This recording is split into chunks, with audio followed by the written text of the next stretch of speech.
जो बंधक बने हैं वो भी भगवान को याद कर रहे हैं और जो बच के आए हैं वो भी भगवान का शुक्रिया कर रहे हैं।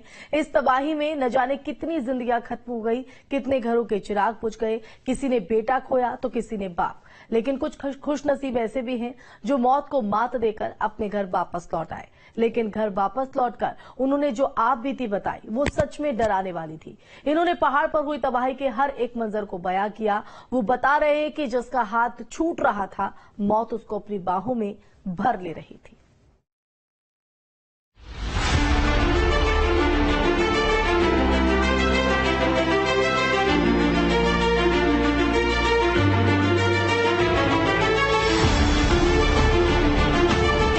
ये वही लड़के हैं जिनकी केदारनाथ में मौत से मुलाकात हुई थी। और माँ से बादल फटाया। बादल फटने के बाद जैसे हम सुबह निकले दर्शन करके, और माँ से जैसे दर्शन कर लिया हमने, निकले तो थोड़ी दूर बाद ही देखा कि वहाँ पर बहुत ही भवंडर मचा हुआ था।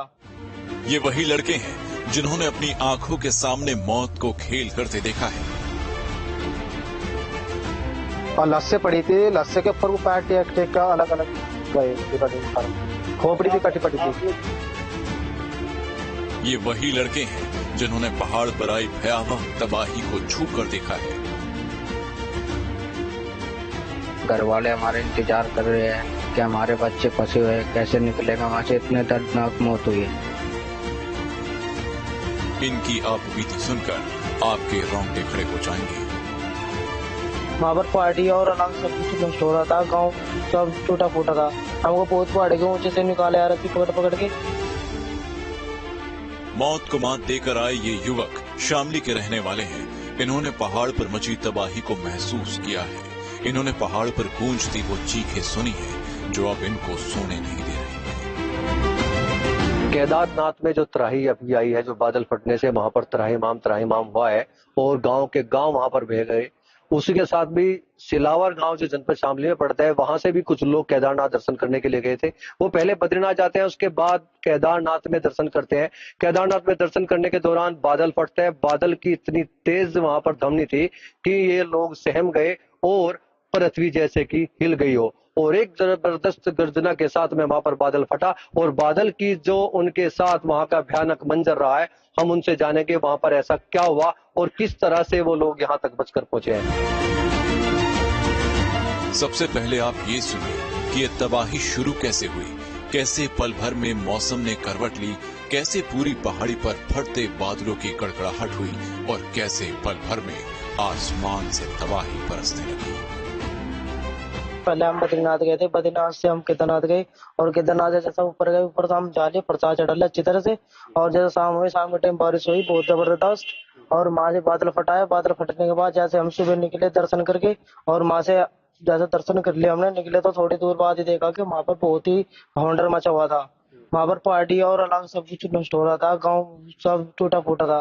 हमको बहुत पहाड़ी के ऊंचे से निकाले आ रहे थे पकड़ पकड़ के। ये अंकित कुमार है, कह रहे हैं ऊपर से पत्थर गिर रहे थे, नीचे सैलाब सितम ढा रहा था, हर तरफ मौत नजर आ रही थी और उसी मौत से इनकी मुलाकात हुई थी। लेकिन भोलेनाथ ने इन्हें बचा लिया और ये मौत को मात देकर घर वापस आ गए। भोलेनाथ की कृपा से बच गए सर।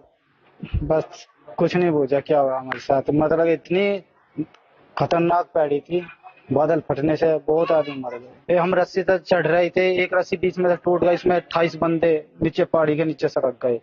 आप बच गए और जो आपके साथ में थे? हम ऊपर थे, जो बीच में से रस्सी टूटी, जो बोले जा रहे थे उनने रस्सी एक उसकी रिबन की रस्सी बना रखी थी। रिबन की रस्सी रेस्क्यू टीम? हाँ जी, उसकी अपना आप ही का रखी थी। कुछ स्क्रू टीम वाले तो बाद में आए थे, उस वाले से भी वह दूसरी वाली रस्सी टूट गई थी। पत्थर भी एक ऊपर से गिर गया था, एक बोला जिम्मा रहा था मेरा।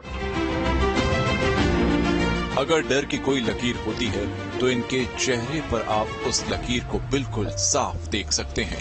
अगर डर की कोई आवाज होती है तो इनके शब्दों में आप इसे सुन सकते हैं। बचकर आने के बाद भी ये सहमे हुए हैं। हर कोई बता रहा है मंजर भयंकर था। अब सोनू कुमार को सुनिए, बता रहे हैं जब पत्थर हटाए जा रहे थे तो किसी का आधा शरीर निकल रहा था, तो कईयों की तो पहचान भी नहीं हो पा रही थी। दिल दहला देने वाले हर मंजर को ये बता रहे हैं। बहुत भयंकर मंजर था सर। क्या हुआ? बहुत, बस दिल में धक धक बहुत तेज हो रहा था कि अब कैसे बचेंगे, कैसे जाएंगे घर पे। घर वाले हमारे इंतजार कर रहे हैं कि हमारे बच्चे फंसे हुए हैं, कैसे निकलेंगे वहां से। इतने दर्दनाक मौत हुई है। ऐसा कितनी मौतें थी? आपने बताया कि आप वहां से स्लिप करते हुए किस किस तरह से? वहां से सर किसी का आधा हिस्सा निकाल लेते पत्थर के नीचे से, कोई वैसे अंदर घुसा हुआ भी है, नहीं पता चल रहा है सर वहाँ पे कितने बंदे मर गए। तो आप लाशों के बीच से? हाँ सर, हम लाशों के बीच से निकल के आ रहे हैं। पहाड़ पर आई इस तबाही में अभी भी हजारों लोग फंसे हुए हैं। रेस्क्यू अभियान लगातार जारी है। हर रोज हजारों लोगों को मौत के मुंह से निकाला जा रहा है। चारों ओर चीख पुकार मची हुई है। इस युवक को भी सुनिए। इसने जो दृश्य आज तक सपने में भी नहीं देखा था, उस सीन को इसने जागते हुए देख लिया। कह रहा है, सब एक दूसरे का हाथ पकड़कर चल रहे थे। अगर किसी का हाथ छूट रहा था तो मौत उसको बाहों में भर ले रही थी। मदद सिर्फ स्थानीय लोगों की तरफ से मिली। पुलिस लठ बरसा रही थी, सामने मौत दिख रही थी और याद योगी जी की आ रही थी। ये जो मंजर आपके सामने था, एक बादल फटता है, एक तीर गर्जना होती है, क्या मंजर था आपके सामने? सर बहुत खतरनाक मंजिल था हमारे सामने। ये कभी ऐसा सोचा नहीं था और देखा भी नहीं था। जैसे कि हम देख रहे थे कि ऊपर से पहाड़ सरक रहा है, तो रेस्क्यू वाले तो बचा रहे थे। जो पुलिस वाले हैं वे साइड में खड़ो के बोले के सिर्फ मार रहे थे, पीट रहे थे, बोल रहे थे साइड में खड़ो जाओ।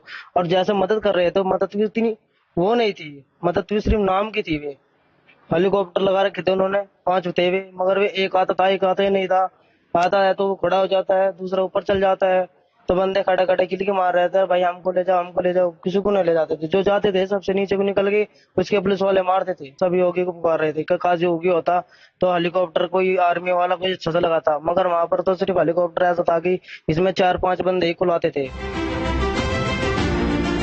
इस तबाही के मंजर से इनको निकालने का रास्ता नजर नहीं आ रहा था, लेकिन विश्वास था कि बच जाएंगे और उसी विश्वास के सहारे ये आगे बढ़ते रहे। कदम कदम पर लाशें मिल रही थी, उसी लाशों के ऊपर होकर गुजरना पड़ रहा था।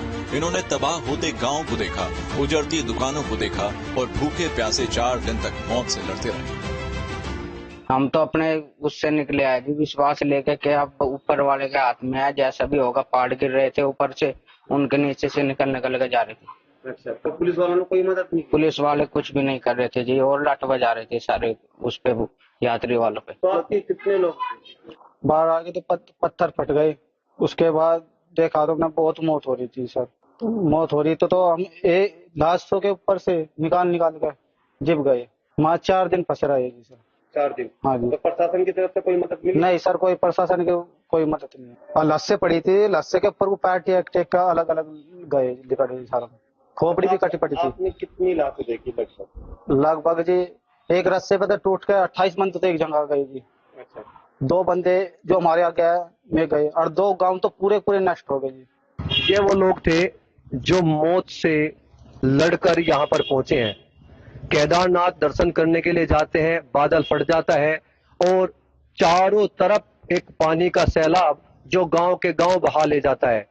वो कहानी इन लोगों ने बताई कि किस तरह से ये उस जंग को जीत कर आज यहाँ पहुंचे हैं और बाबा केदारनाथ का शुक्रिया अदा कर रहे हैं कि किस तरह से हम लोगों को बाबा के द्वारा यहाँ पर उसके आशीर्वाद से हम लोग आज अपने परिजनों से मिल चुके हैं, क्योंकि लाशों के बीच से ये लोग गुजरे हैं। आज इन्होंने जो अपनी आप बीती बताई, सरकार के विषय बताया कि सरकार ने वहां पर कोई मदद नहीं की, चाहे वो खाने की मदद हो या पीने की मदद हो या उनको यहाँ रेस्क्यू करने की कोई मदद हो।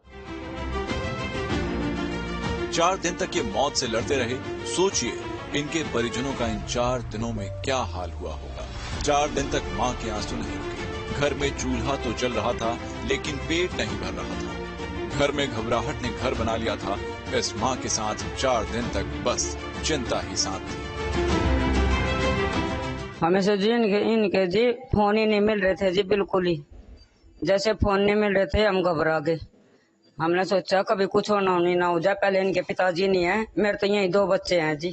अजय दोनों को कुछ हो जाता तो मैं तो कहीं 3 जोग गिरे रहे। इनके साथ तो यहाँ कहने लगे जी, वहां से बादल फट गया और फिर पहाड़ी सरक गई और वहां से रास्ता बंद हो गया, बिल्कुल आन नहीं पाए जी। ये कहने लगे बहुत आदमी मर गए वहां से। वह पता ही नहीं जी कैसे कैसे पहाड़ियों पे से उतर के आए। मेरे तो इनके बगैर कुछ भी नहीं है जी। 2 ही बच्चे हैं जी मेरे तो। 4 दिन बाद जब इस मां ने अपने बच्चों को गले लगाया होगा, तब जाकर कहीं इनकी जान में जान आई होगी और अब कहीं इस मां की अधूरी नींद पूरी हुई। लेकिन इस मां की तरह अभी और भी कई माएं हैं जो अपने बच्चों के इंतजार में बैठी हुई हैं, दरवाजे की तरफ निगाहें टिका के इंतजार कर रही हैं कि मेरा बेटा आता ही होगा तो कईयों के घर में अपनों की सूचना पहुंची। तबाही में सब कुछ तबाह कर दिया। पहाड़ पर आई तबाही में अब भी हजारों जिंदगियां जद्दोजहद कर रही हैं, जिसे बचाने के लिए देवदूत अपनी जान की बाजी उठा रहे हैं। रेस्क्यू ऑपरेशन युद्ध स्तर पर चल रहा है। अब देखना होगा पहाड़ पर फंसी जिंदगियां कब तक आजाद होंगी।